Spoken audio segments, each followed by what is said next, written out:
ሰላም ጤና ይስጥልኝ የሃሱ ቲዩብ ቤተሰቦች እንደምን ቆያችሁ? የሰዓቱን ዜና ይዤላችሁ ቀርብ ያለው ከዜናዎቹ ጋር አብራችሁን ቆዩም።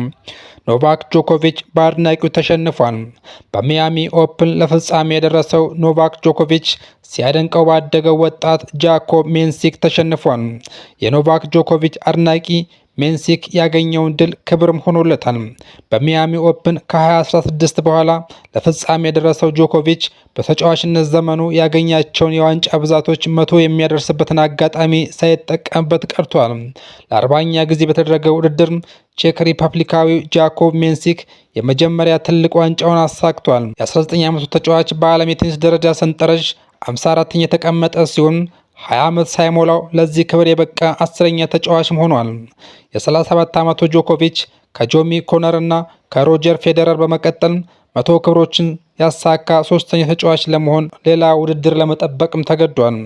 ሰርቢያዊ የዓለም ቁጥር 5ቱ ጆኮቪች 24 የግራንድ ስላም ዋንጫዎችን በማሳካት ቀዳሚው ተጫዋች ነው።